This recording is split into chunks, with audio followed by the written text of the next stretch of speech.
There once was a father, a very well-off father. He could have anything he wanted, and he had a single son.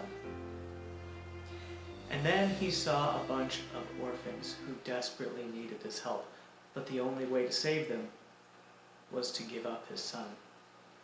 And he did. Not only did he give up his son, but he gave up his son to an awful death. And that son wasn't a miscreant. He was perfect in his eyes. That father is God, and you are the orphans, and his son is Yeshua who saves us. God loves you incredibly. Trust in his love, and you will not be disappointed.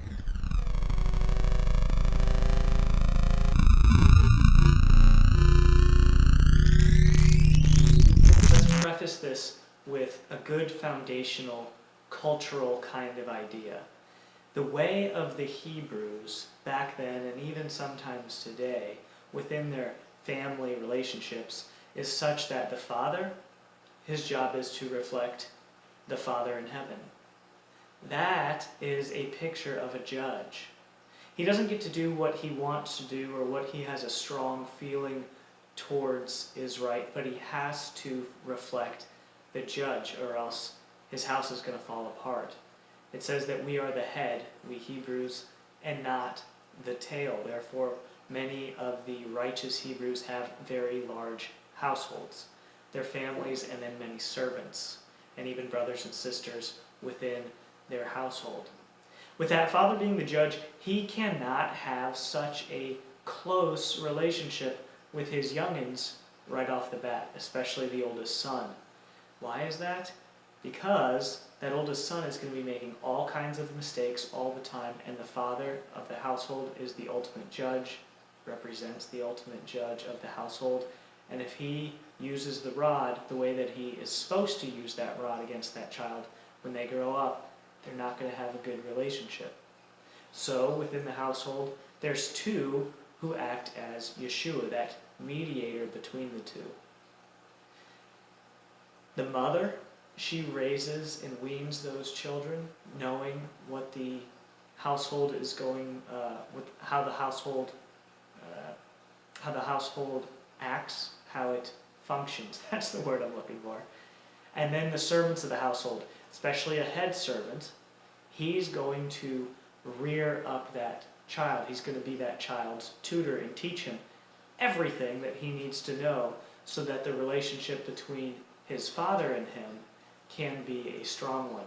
When that head servant and the mother decide that the child is ready, then he's passed along to the father, and the father teaches him the intimate, intricate ways of the services that they provide for their community, for their nation, for the world.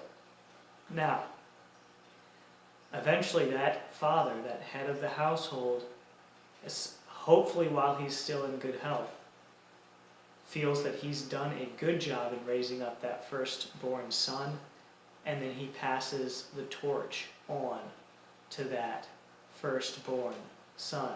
And that firstborn son becomes the head of the household. So we've got the firstborn son now as the head of the household, and what's the father do? Well, the father is no longer the head of the household, so whatever the son decides is the way that it goes. But the father is the strength behind the son. And is not that exactly the picture of the father and the son that we serve? There we have this picture. From this foundation, this cultural idea of how a Hebrew household works, let's look at the mistakes that our patriarchs made in this story. Free Bible study. If the words free Bible study are music to your ears, check out my free Bible study. I made it for you. It is completely free of charge if you've got a printer. www.gleaningthescriptures.com. You can go there right now and download your free copy of a Bible study on Leviticus. Soon I will be making a Bible study on the book of Job, and there are many more on the way. In this free Bible study, we ask questions that get you thinking. Questions like, have animal sacrifices saved anybody? Ever? Go to the Gleaning the Scriptures website and enjoy your free copy of the holiest place on earth today. And the first, speaking of Esau, came out red. He was like a hairy garment all over, so they called his name Esau. Afterward his brother came out, and his hand took hold of Esau's heel, so his name was called Jacob. Isaac was 60 years old when she bore them. And Isaac loved Esau because he ate of his game, but Rebekka loved Jacob. So there we've got these patriarchs. We've got Isaac and Rebekka. Isaac is the son of Abraham. Rebekka is Isaac's wife. Then Isaac and Rebekka have this Jacob and Esau. These are the main characters of this story. Moving forward, we learn that Isaac loved Esau and Jacob was loved of Rebekka. There's our first mistake. These boys at this point are about teenagers or so. And we have this mother, Rebekka, who has this teenage boy, and she's not really letting go of this teenage boy. And this teenage boy is not becoming a man and moving from the relationship from mother to father, as we will learn here in a minute. Now it came to pass when Isaac was old and his eyes were so dim that he could not see, that he called Esau his older son and said to him, My son. And he answered him, Here I am. And he said, Behold, now I am old, I do not know the day of my death. Now therefore please take your weapons, your quiver, and your bow, and go out to the field and hunt game for me, and make me savory food, such as I love, and bring it to me, that I may eat it, that my soul may bless you before I die. So here we have Isaac's plan to bless Esau the oldest. But we know that blessing Esau the oldest is not the best idea. So Rebekka decides to take authority over the situation through deceit. The second major mistake, also resting on Rivka's shoulders. Rivka was listening when Isaac spoke to Esau, and Esau went to the field to hunt game and to bring it. So Rebekka spoke to Jacob her son, saying, Indeed, I heard your father speak to Esau your brother, saying, Bring me game and make savory food for me, that I may eat it and bless you in the presence of the Lord before my death. Rivka told him to put hairy garments on and to go in and trick his dim-eyed father so that Jacob would receive the blessing, Jacob the youngest, and not Esau. This mistake is not honoring his mother. Now you might say, what do you mean not honoring his mother? His mother told him to do something and then he did it. Well, if your definition of honor is blind faith, then yes, Jacob honored his mother. But if you don't have a conflated and twisted idea of what honor truly is, then you know that Jacob did not honor his mother at all. His mother said, Let's lie and be deceitful. And then what would have been the honorable thing would have been to say, Hey, Ma, you raised me better than that. No, I'm not going to do that. That would be an honor to Rivka. Instead, he said, You know what? That's right. We're trailer park trash. Let's go ahead and do that sort of thing there. And we all know what happened to Rivka as a result of that. She never saw her son again, is what it seems like from the scriptures. And then Jacob, well, God forced him to grow up and be under the tutelage of not his father Isaac, but under Laban, who was dreadfully deceitful. Here we have another mistake. Isaac, he's supposed to be the head of his household. And he's not taking charge of his household very well if he doesn't understand that Esau's not the one that should be receiving the birthright, and is in a position where Rivka feels as if it's okay to deceive him. this gives us a glimpse into the dynamics of this family. And although Isaac, there's not much said about him, but for the most part what is said about him is extremely honorable. And we're talking about the man who allowed himself to potentially be sacrificed because Abraham said to do it. Trusting in God and trusting in his dad.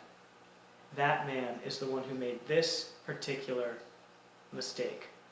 And it wasn't one mistake. This was a mistake that was going on and on and on. Him allowing his wife to kind of be in charge of things. That Jezebel spirit, that you take authority where I should be taking authority.